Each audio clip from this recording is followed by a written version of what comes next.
Marina Expeditions podcast.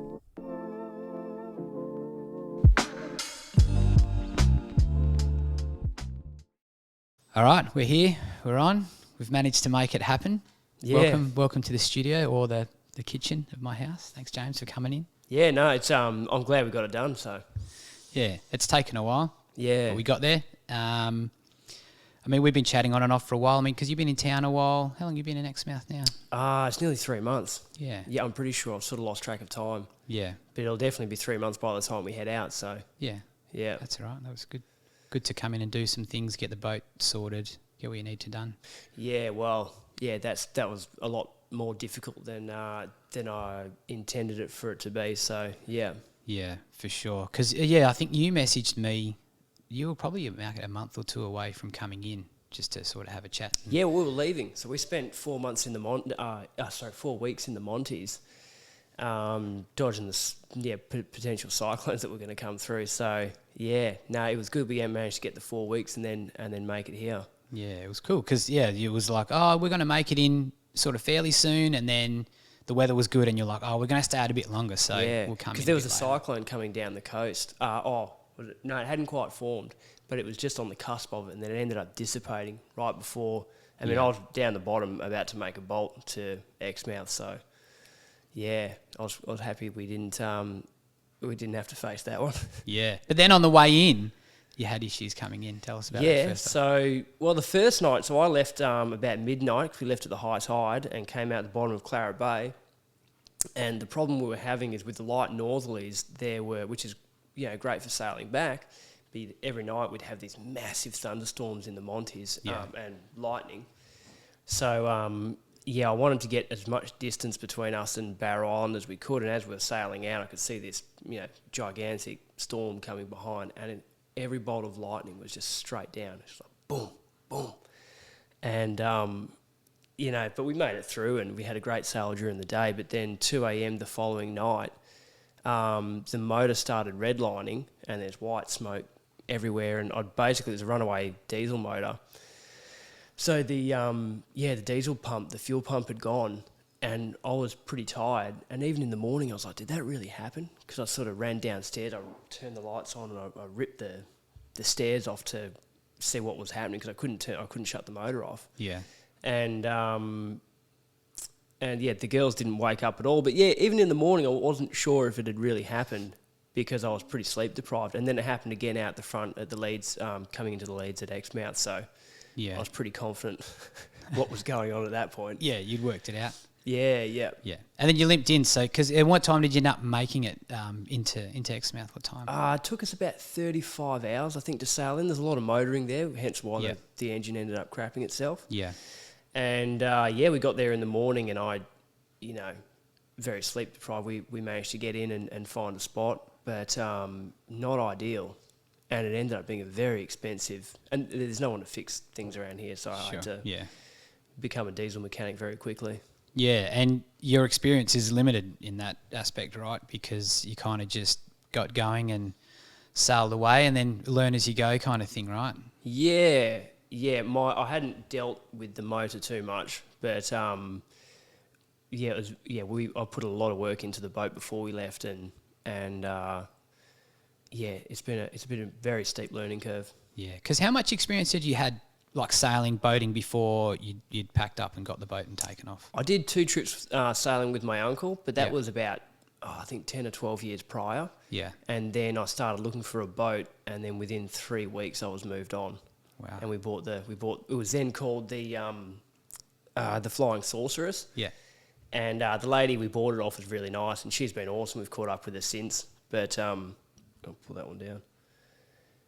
But yeah, we spent a little bit of time. We sailed down to Dunsborough after, I think I did the first sail at the start of October, and then Christmas we sailed 200 miles down to Dunsborough, and we had Christmas down there. Yeah.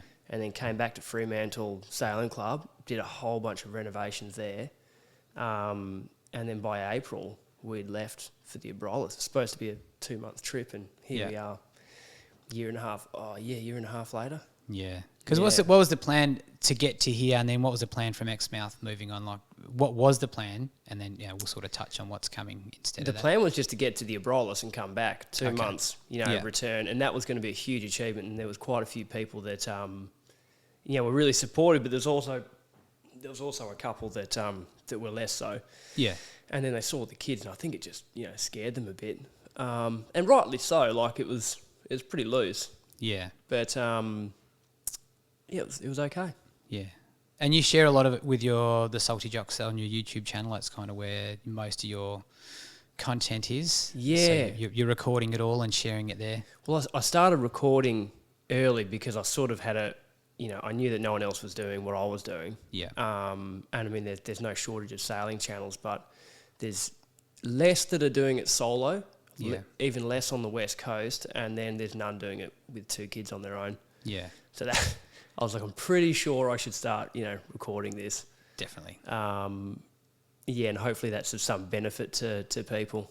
Yeah, for sure. Yeah, and I'm happy to delve in and unpack a lot of that stuff as we go along, because I guess flowing on from that is where did that all sort of start, that you okay, I'm gonna pack up and buy a boat and sail around with my kids? Like where did you first get that thought process, or where were you when that was happening? So before I even sailed with my uncle, I talked to him about it. But that thought, I didn't realise until later going through old photos, but that thought had been in there for, 10 or 12 years. Yeah. And I came across photos. I'd gone to marinas and had a look, completely forgotten. I'd even checked out a couple sailboats, and then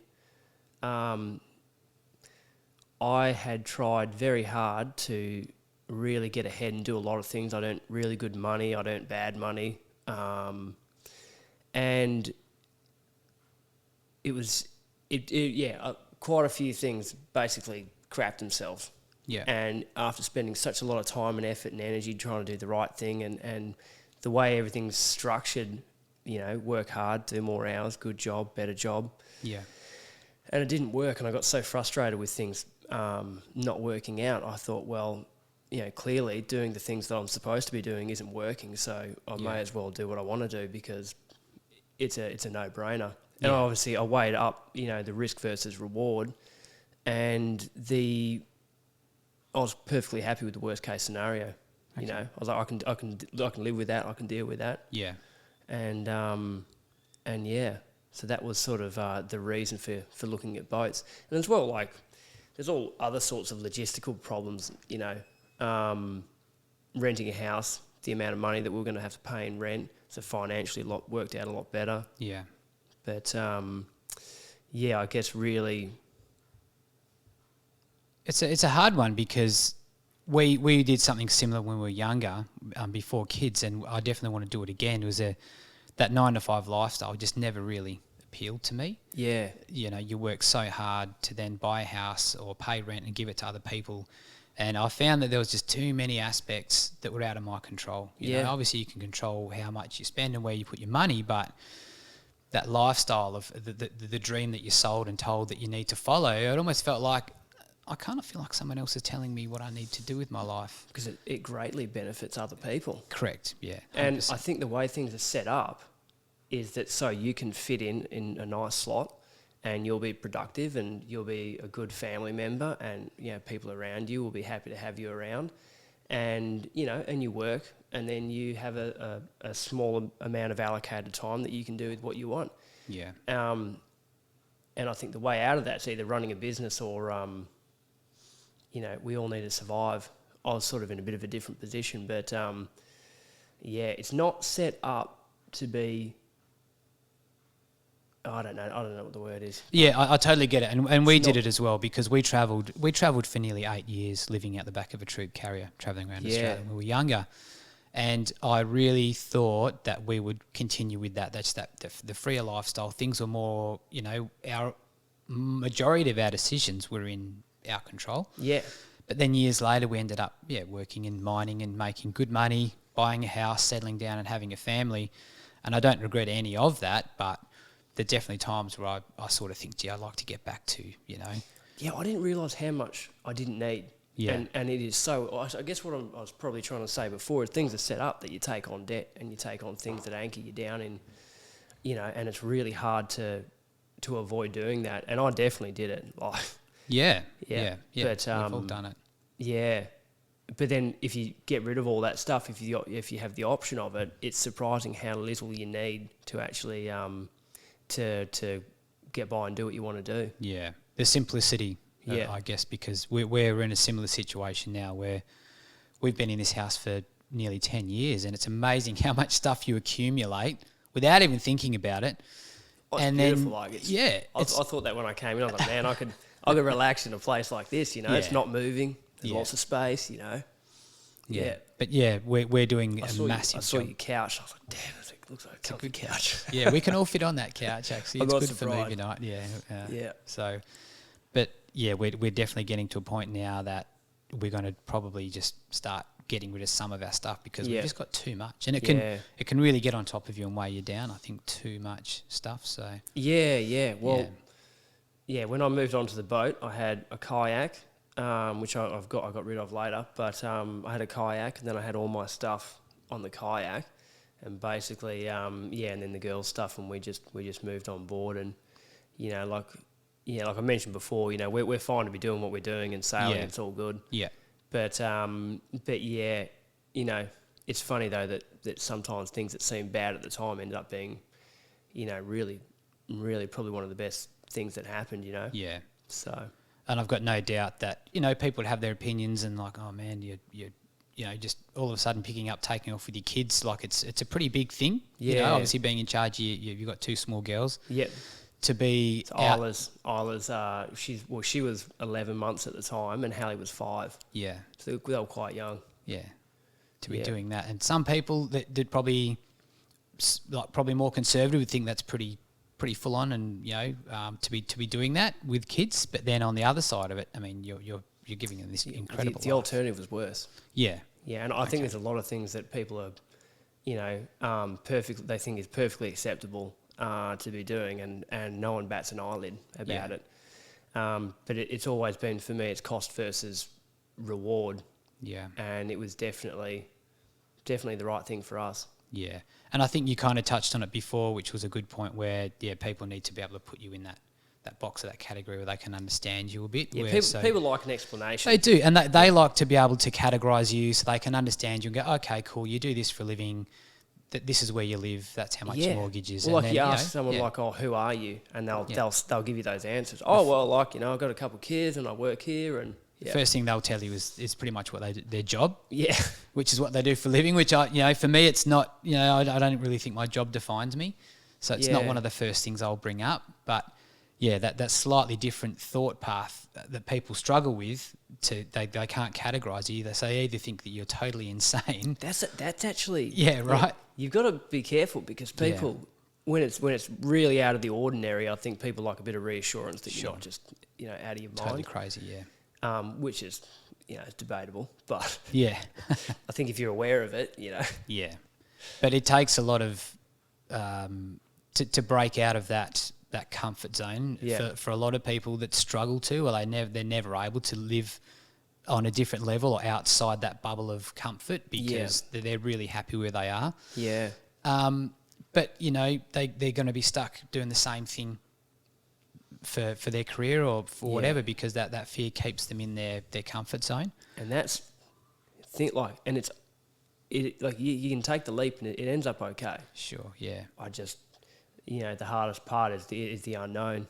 Yeah. But it's it definitely traps a lot of people, that's for sure. Yeah, but you make crossing over that line and facing those unknowns and dealing with a few fears. I mean, there's potential for learning and growth there. Oh, dude, once you've done some of those things, and then I tend to always sort of relay a story back to myself about what I'm doing because it helps figure out what I'm going to do. Yeah. But once you've got a few of that, and I've got, it started with the ultra running and then, because I used to drink and smoke and all sorts. Yeah. And then it was just, some really, really difficult first steps. They were really hard. But then after that it was like, I started with the small steps and then it was one thing after another, and before you know it, I mean, it's only been, what was it? I think it's been 7 It's been 6 years since I stopped drinking and smoking. Yeah. And the things that have happened in that 6 years have been outrageous, really. Yeah. Which is cool, because you kind of mentioned ultra running there, and I was hoping we'd be able to get onto that a bit as well. Yeah, yeah. Because, I mean, you've done a lot. You've sort of competed a fair bit in the WA Trail Series, and like a lot of the guests I've had on the show already and that. So how did the ultra running stuff come around? Tell me, unpack a bit of that for me as well. Well, when I stopped drinking, I had to, and to be clear, I didn't have a drinking problem. Yeah. I just... it was clear that it was really a big waste of time. Yeah. And I was like, well, how long am I going to do this for? Yeah. Yeah, it can be incredibly unproductive. I was coming, I think I was 26 at the time. And it was like, well, is this going to go? I'm going to be 30 and still doing this, drinking every day, smoking every day. And then I had to learn how to socialise again, because I'd forgotten how to do that. Yeah. And then I had to fill that time. So it started with 3K runs. But I don't think there was that many, because I went to the gym and I saw the HBF run for a reason, and I did the 21K, the half marathon, with about I think a week of training, and then 3 weeks after that I'd signed up on the train ride home. I signed up for the 50K. What was it called? It's Perth Trail Series, and they do the 50K. Oh, it wasn't like the feral pig or something like that. No, but it was equally traumatising down in Serpentine, and I cannot remember for the life of me what it. That's going to really annoy me that I can't remember. We can come back. I'm sure it'll pop up. But so you've gone from a half marathon after a week's training to a 50K. Yeah. Oh, my mate did the 50K feral, and he did that with literally no training. I think he went for a couple of runs, and he was so broken by the end of it. Took him 11 hours. But he did it, Yeah, he got it done. Yeah. I think he'd been up the whole night before as well. He's talking about units. He's a unit. Yeah. But and then once I'd done the 50K, it was all go from there. Yeah, that was just lit that fire for you to go, okay, this one. Yeah, and because it was such an adventure, going through all the serpentine trails, and the terrain varied, and the massive hills, and I think it was just realising that you could do that, because I never thought I'd be able to do that. Yeah. But it's a great enabling thing to give yourself to start running, and you never know when you start where it's going to lead you, as long as you just start, Yeah. That's generally what I'll say to people when they're sort of thinking of taking something on, but the extremity of either the end result or the whole situation altogether becomes too much, and people don't ever take that first step. Because people want to know, and like me as well, people want to know everything. You want to go, okay, well, if I do this, then this is going to happen, then that's going to happen. And that's why that real standard way of living becomes so attractive to people, because it's controllable. They know what's going to happen. Sure. But, if you take these leaps, I've made so much headway in doing things that I really haven't known how we're going to work out. I knew what the worst case was. Okay, so if this doesn't work out, this is where I'm going to be, and this is how I'm going to deal with that. Okay. But it's every single time it's been better. Yeah. It's been better and better than the worst case. And all you have to do is start. You don't have to know it all. Yeah. Because the experience itself is where the learning is. Yeah. But you've just got to make a step. You don't have to know anything out. Just take that first step and get going. Yeah, definitely. Yeah. A bit of research goes a long way. Well, when you're sailing, with your two kids. I had a couple of times where I was like really, there's easier ways to learn how to do things than terrifying myself. Sure. Yeah, that's the extreme end of it, right? Yeah. Yeah. But then, because after that, I mean, you've run like a swag of ultra running events, and you're like a fairly accomplished runner. I went and tried to do a 200 miler after that 50K. I did a couple 50Ks. Okay. How did that go? I'd signed up for the 100 miler, the feral, so that was going to be a couple months later, and that got reduced to a 50K because of the bushfires. Yeah. Or there's a fire threat, and then I signed up for Delirious. I made it halfway, so I did 100 miles. Of the Delirious? Yeah, which is a 355 kilometre foot race. Yeah. And I got halfway, and I just didn't know it was possible to hurt that much. Yeah. And there we were. There you were. Another lesson. Yeah. But that's the only one a race I've pulled out of, so that's good. Okay.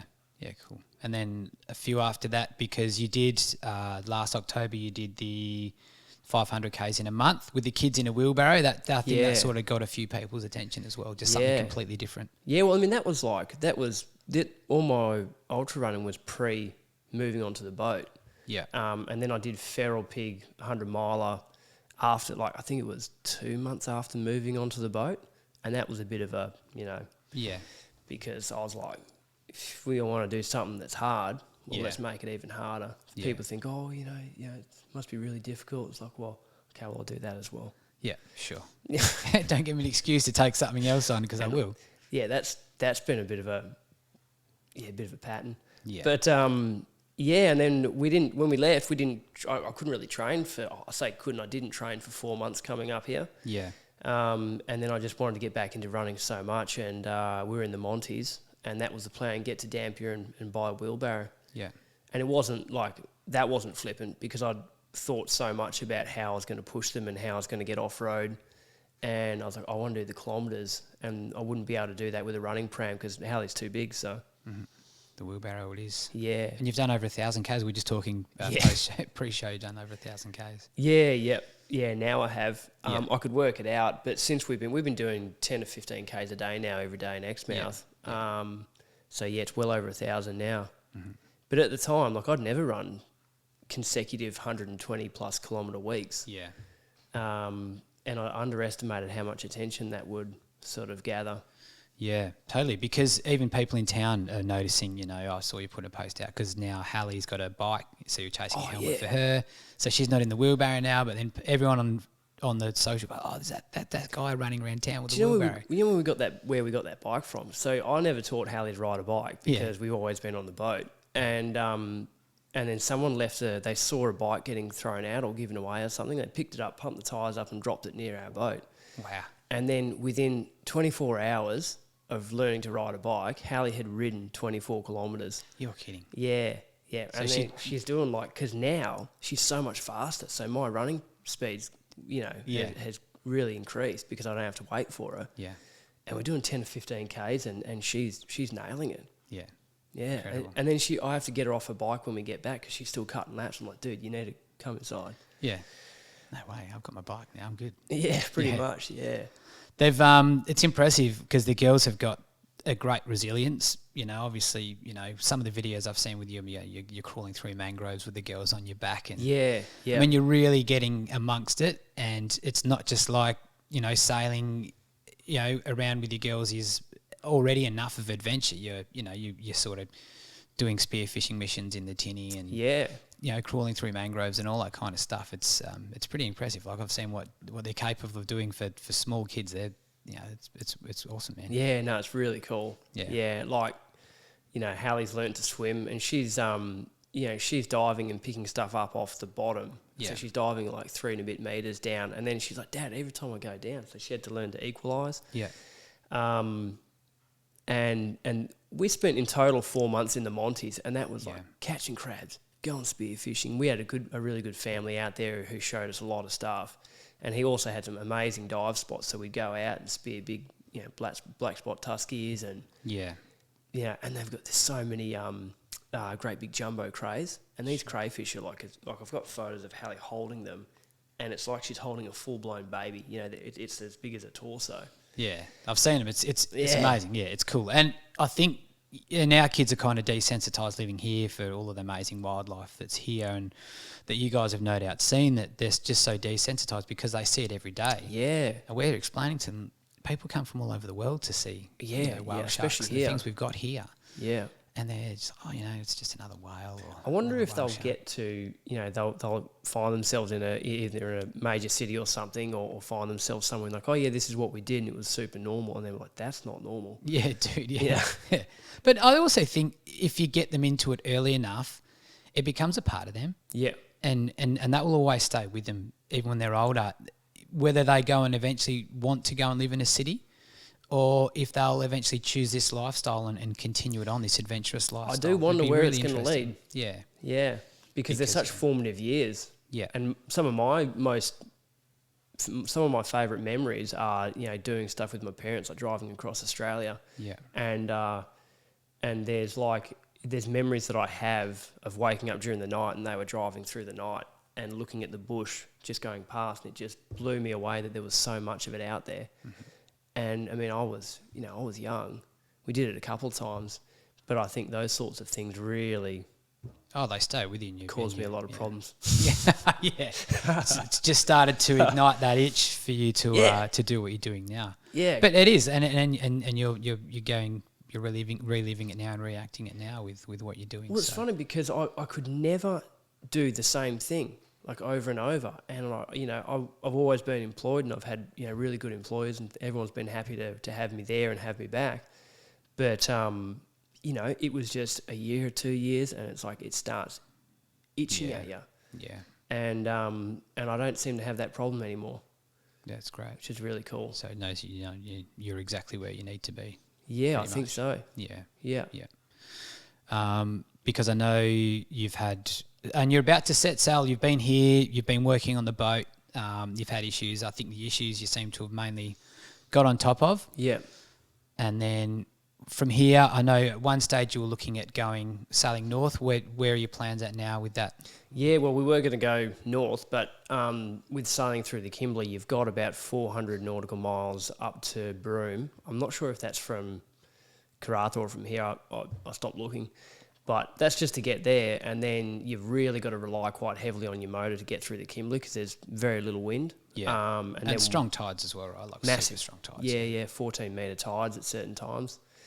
So it's a lot to contend with. And then we would have been up in Darwin, and the problem with, Darwin would have been great, but then you're faced with either come back down through the Kimberley and back down the west coast, the west coast is notoriously one of the worst coasts to sail in the world, which I may have chosen to ignore that fact when I started, but you wouldn't be here if you'd exactly got worried, got scared off by that.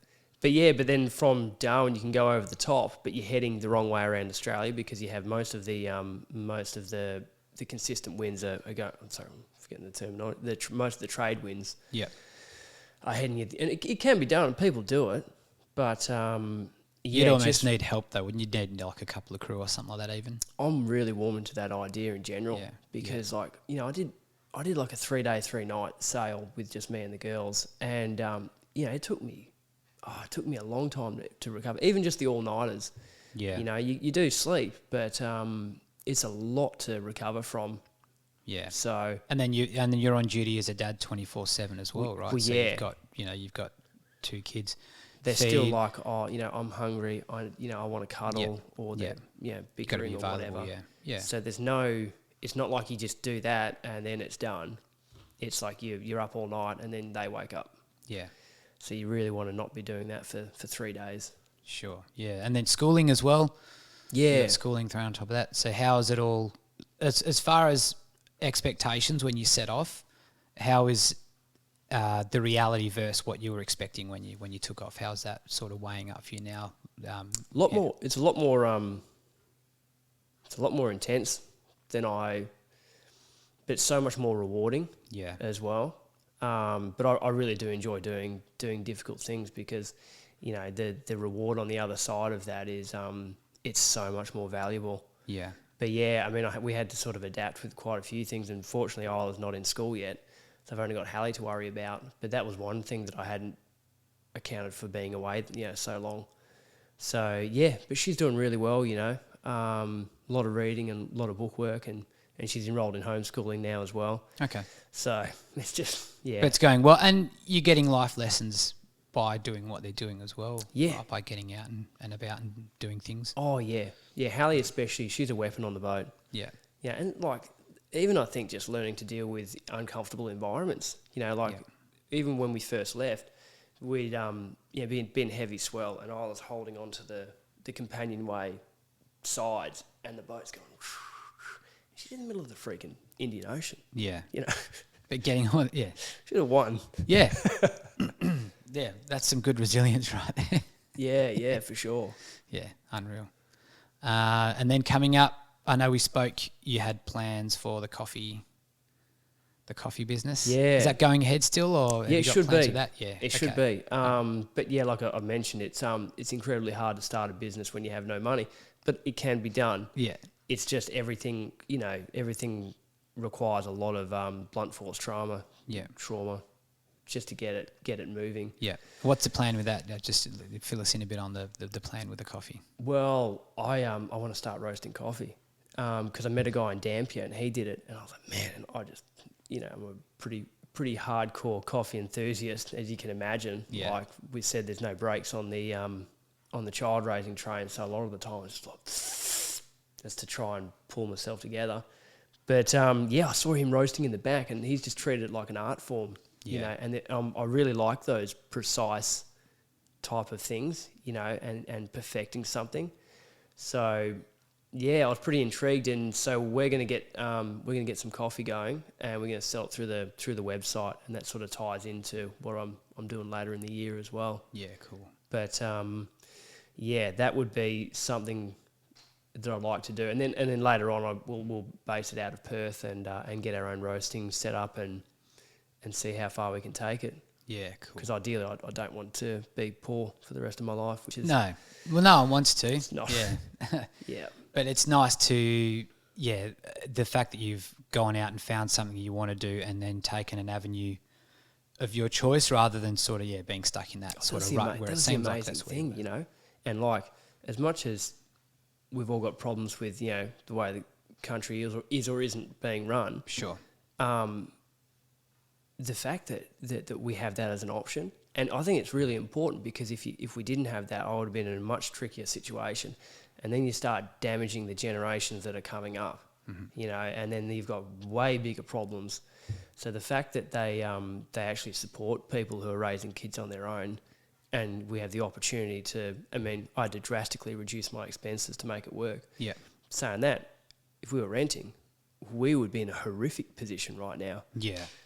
It's hard. It's really hard. Even with us now, we haven't got a crazy mortgage. It is expensive to live here, but with Renee not working as much, and I'm on a fairly good wage now for this town. It's still really hard because without that second income, we got 3 kids and all the things that come with it. It's really hard. Yeah, definitely. Yeah. We have thought about selling up and buying a caravan and taking off like we used to. I definitely want to travel with the kids. It's just working out the how to go about it. There's still a lot of expenses involved in that as well. There is, and I know people that have done it, and you're looking at still, to travel probably $1,000 a week. Yeah, and you don't want to be doing it out of the back of a car type of thing now. Not with 3 kids. You want to do it with a certain level of comfort. Yeah, I don't want to always be in the Salty Jocks. I'd quite like to be in something a bit nice, a bit flasher. Then it's not a sloop, is it? What is it? It is a sloop. A sloop, yeah. Sloop. Sorry, sloop. Yeah, beautiful boat. Yeah, I love that. It's cool. Love that boat so much. Everyone will have to get on. We're going to mention the links later, but check out the boat. Check out James. It's pretty cool. Yeah. So you're heading from here. The plan is now to head south because you've got something else on the go. Yeah, so Mum is she's got a surgery that's going to put her out of action for a few weeks, and they've got a rural property, and it's a big conservation effort, and they've got it's called a covenant, so no one can touch the land, and they've got all this stuff that they do, regenerating all the bushland and everything like that. But springtime's rolling around, and now that we're heading south because we can't go north through the Kimberley just with the motor issues, I realised that I was like, okay, I'm going to go south. I'll help them out for a couple of months, give us a break from the boat, and whether it's a break or not, I don't know. If anyone can imagine moving back in with their parents for, whether it's for a good reason to help them or not, we'll see how it goes. But I was like, man, if they're home, the kids are asleep. And I can go and I can train. Because I trained for years, getting up at 2:30 in the morning, and then I'd get to the gym, I'd go to work, and then I'd run on the way home, 10Ks on the way home, and that was, it was awesome. Or run in the morning, weights on the way home. But, I thought I could get back to that.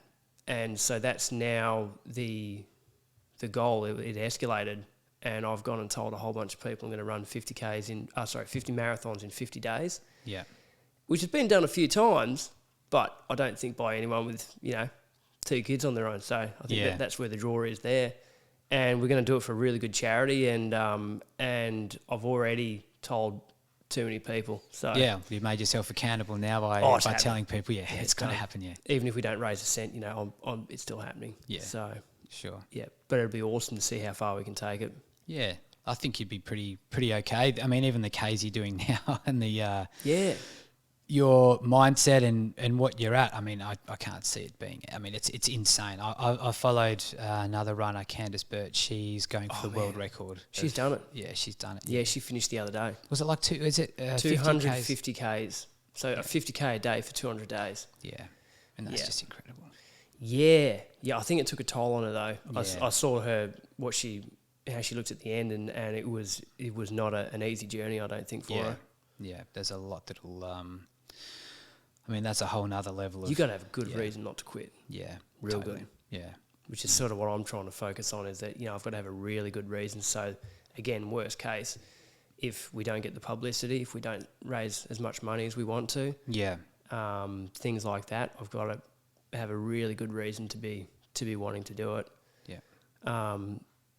Yeah. Because it's, I mean, I don't. Yeah, you've said it now. Once you end up in that really dark sort of zone, a lot of your reasons for doing things just straight out the window. Mm-hmm. You cannot remember for the life of you why you wanted to continue or even do it in the first place. But I mean, you've faced that already with ultras, so you would have certain levels of those dark places where you go. I usually promise myself I'll never do it again. Yeah. If you do this, we'll just get to the end and then we'll never do it again. Never again. And then the pain just melts away. Yeah, it disappears somehow. It's a different kind of pain. I mean, I've only done 70 Ks and I was massively unprepared for that. Oh man. But there's a lot of pain involved in 70 Ks. Some pain. Yeah, but like I earned that pain. Oh yeah. It was incredible. Like you explain it to people that I'd only been running for maybe 18 months at that stage, or a year. Yeah. I'd lost 40 kilos. Wow. And the plan was always to train up to run ultra marathons. But, being a parent, we had young kids, and that stage I was like, okay, I've quit working away. I didn't quit working away to spend all of my time training and not being with my family either. Right. So I pulled up on it a bit, but I got out of that what I wanted. For now, scratch the itch for a while. I'm ready to sort of go further later on in life. Which event was that for 70K? It was actually 100K. So I did. Okay. It was a DNF. Oh yeah. My ITB was just screaming by the end. Yeah, yeah. It was during COVID, and it was Hoka were doing a 100K virtual. Oh, okay. Ultra. Oh, right. Yeah. Yeah, and it wasn't 100Ks all at once. It was. I think it was So you were doing that on your own? Yeah. Oh, yeah. Man, just up brutal. here. I just ran around the block like that's 60 brutal. times. Yeah. It was cool though. I would have DNF before that. Yeah. Well, I mean, I had this spot in my head that I was just going to do it, and like you said, I told people about it, made myself accountable. I was like, right, I've got no idea if I can or not, but I'm going to find out because I'm going to have a go. Just going to do it. Yeah. Yeah. Massively unprepared. Hadn't probably run anything over half marathon distance because I ran the HBF. My HBF run for a reason was my first ever serious distance. Yeah. So I thought I'll have a go, and I'll see exactly where I'm at if I'm ready to take on this next step of going into the ultra world. Yeah. And I was nowhere near ready, but it was fantastic. The pain was just. Yeah, I don't know. I mean, 70 Ks is a lot to get through. Yeah. It's a damn long way. I know. I always still beat myself up because I didn't do the 100 and I pulled out early, but there was still plenty of suffering, and I did pull out of another one actually. Yeah, I lied. So we did. I was supposed to do Delirious, but again, like to make up for the year before, we're all geared up, ready to go, and then COVID decided to shut down, and I was like, God damn. And when we started, I had a real bad pain in my hip, and I ended up making it 80 Ks. This is just me and a couple of mates. Okay. And by the end of it, we stopped at 80. But by the end, one of the guys had come out in the morning to just to see how we were going. I was going that slow. He pulled out his phone and he started playing games on his phone. I was like, "Are you for real, man? What the hell?" Yeah, you're supposed to be here trying to make me feel better. Yeah, I know. Well, yeah. And he obviously was a bit bored. Yeah, so. Just started doing that. Yeah, but so I pulled out of that one. And that was on the Delirious again. Is that right? No, that was out the back of Joondalup. Okay, so we did. We did 50 Ks up the Yabaroo Trail at night, and then we went home. We slept for a couple of hours, and then we're all supposed to meet at Lake Joondalup to do the rest of another 50 around there. We had sort of a bit of a course, and I got a call, and that woke me up from my quite enjoyable sleep. And they're like, "Dude, where are you?" And the boys were all there at like 3 a.m. We literally only had a couple hours sleep. Yeah. And so I had to jump in the car, and they were all there for me to do it. You know, they were doing it as well. But we had some really good little, private adventures. Yeah, they're some of the best ones. Yeah. I miss. I was only talking to someone about it the other day about, the racing stuff's great. I don't really run to compete, and even if I don't really compete in the future, it's good that it does push you that bit further. But I mean, I love just disappearing for 2 or 3 hours on a solo long run. Yeah, that's kind of where I'm at. The training side of it gives me enough. Yeah, that weekly route. That's actually what I want to get into more. Is not really doing the. I mean, the events are cool, and I think they're a great place to start. And you got a lot of support, and also your logistics are taken care of. Yeah. But man, I want to go out into the bush, either with my kids or if they're, getting looked after or whatever. Sure. And, go run 100 Ks on a track and make videos about it. Because that's the sort of thing that I'm attracted to, is that adventure, that point to point. Yeah, more the adventure side than the sort of training for a race. Because a lot of people, they hate the training, but like, man, the training's where it's at, because that's where you spend all of your time. If you can enjoy it all. Yeah. Yeah. But then I think some people also get really upset if they don't get the results they want. And I just, whatever. That doesn't mean I don't try. Yeah. Or I don't try as hard. But if you can say that you put everything into it, then there's nothing to feel bad about. That's right. You weren't able to do it at that time. But, what are you going to be able to do the next time? Correct, yeah. Yeah, because you learn from that. Every failure has lesson, It's I can't say it enough. So. Oh, yeah. It's the fastest way to learn. And, all those ultras, even the ones that I didn't, do as well as I wanted to or whatever, when things went wrong. Like Delirious was horrific. But the first few nights coming up here, I didn't realise how much of that I could carry over into sailing, because you go into the nights, and even my brother's just come up from Perth as well, and the nights just take on such a different meaning. Like, it's just, I've got a very different relationship with the night and the day than I ever used to. Yeah. Because when the sun comes up in the morning and you've been awake for, I'll have, short naps while we're sailing at night, but it's not the same thing. Yeah. And then you've got the stress of the waves and the boat moving, and it's not always, comfortable weather. Like, we've had some really bad weather too. And just hanging out for the sun to finally come up. When you see that slither, it's like, oh my God, I freaking made it. We've got through it. And I thought it was bad when I did it with the ultras, especially for a big 100 mile, you do 2 nights, unless you're, really fast. Mm-hmm. Some of those guys, they're finished on the second night, but it's hard. It's really hard. There's just so much more that's out of your control on a boat. I mean, there's an end point. Huge thing. Eventually it ends one way or another. And I feel like doing some of those passages with the kids is like, it's like looking over the edge of a building, but for like 15 hours. Yeah. And a lot of that might be nighttime. And then the way that the moon, if you don't have a moon, or the way the moon reflects off the waves, they take on a different shape as well during the day, and you get these big casts, these big shadows.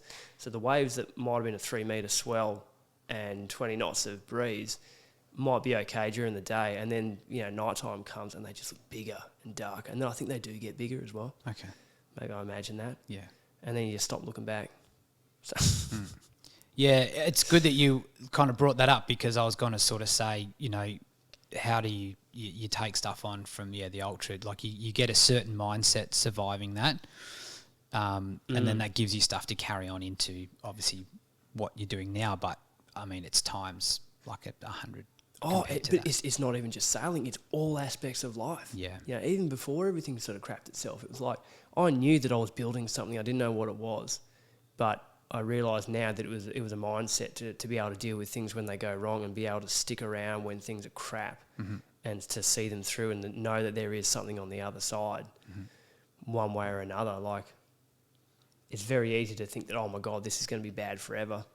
And yeah, I think running heightens that. So you get to experience it, whereas otherwise I don't think you can unless things are going really bad in your life. Yeah. And preferably you don't want to learn that way. You want to learn the voluntary way. Yeah, when it's your choice to volunteer for suffering and the lesson there, 100%. Yeah, that's definitely better.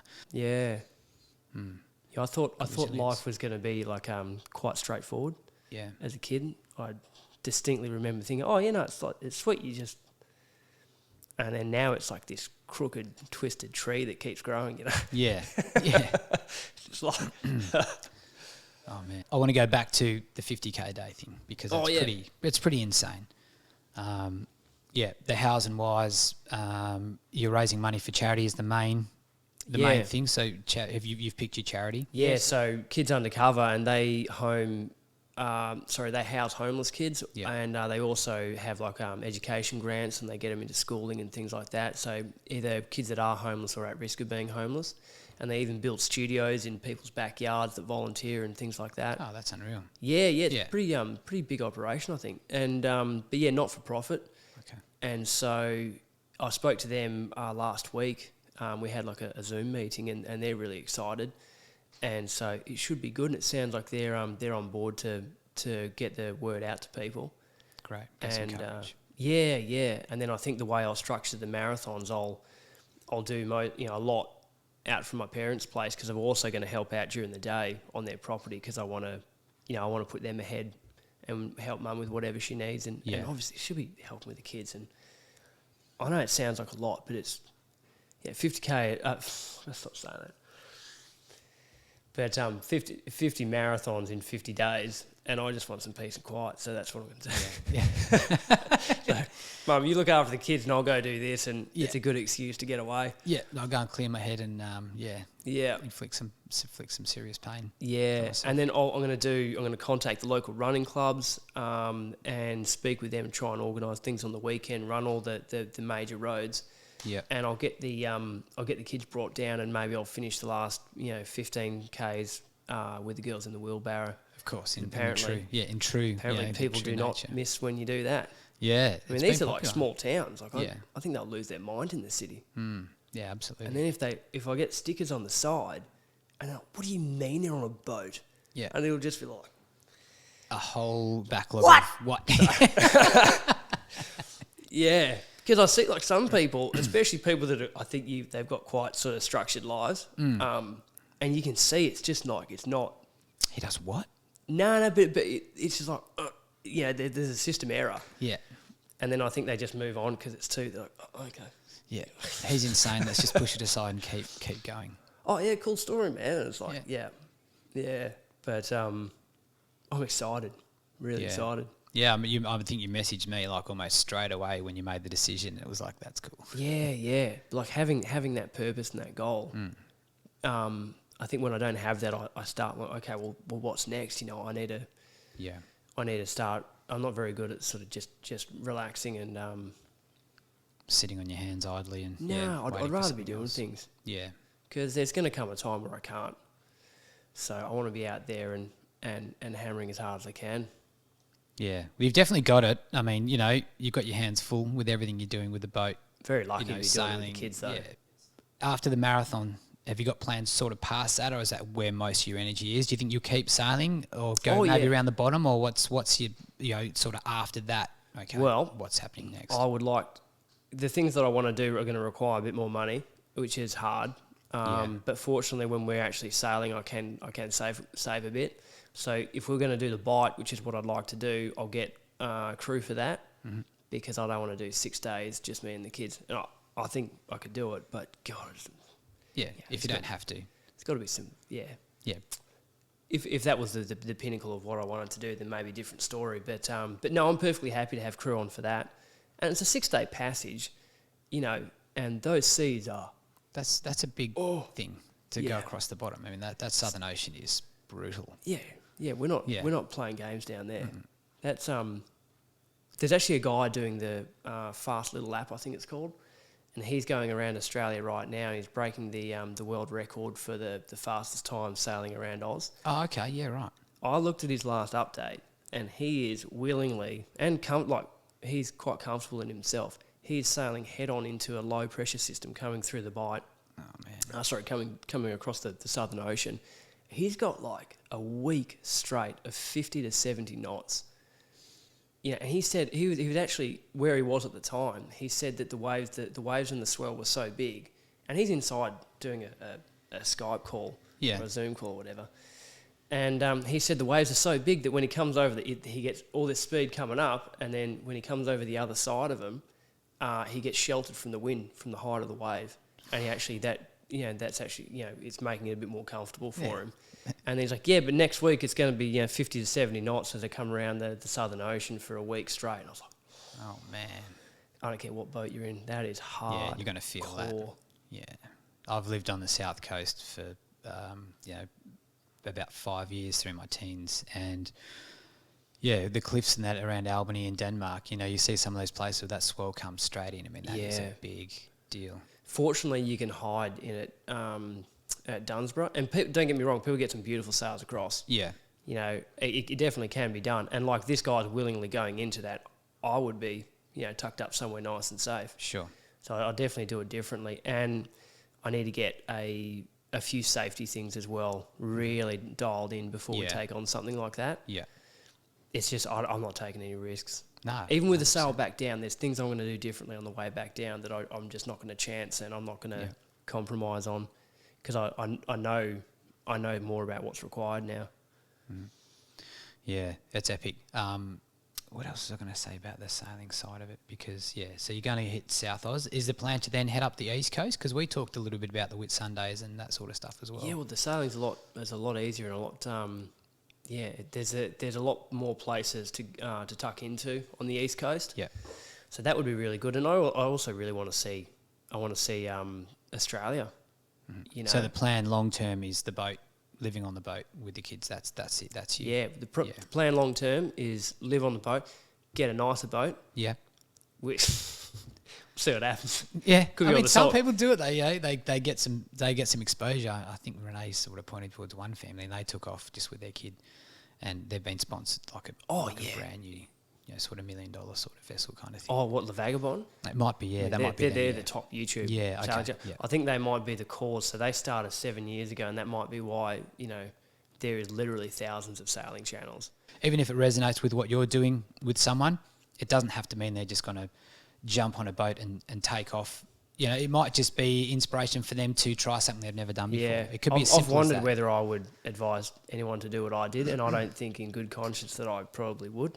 Yeah. I'm like, you can. Yeah, but it's not so much doing exactly what you're doing, I mean, there's a lot of planning 100%. As well. I changed careers and I've taken up podcasting, and I completely changed my lifestyle, but it wasn't just throwing complete caution to the wind. Yeah. It was calculated, measured changes and steps. Yeah. Not being 100% careless and just totally at whim decisions. No, that's why I think I probably would not tell people to do it, because I can't say whether they're going to be sensible about it. That's right. And realise the risks if you make it sound too flippant. But what you mentioned there about like completely changing and flipping your life around, I think people really need to get more comfortable with doing that. Because I've done it a couple of times now, and it worked out fine. And I think people get so... I mean, I've even met people who sail and they still can't... They're still not willing to let go of certain things. But you really can just stop and start things. Obviously, you want to have a bit of consistency, but if things aren't working for you, then you got to change something. There's the fear of the unknown, and not knowing what's on the other side is terrifying. But I've done it a few times.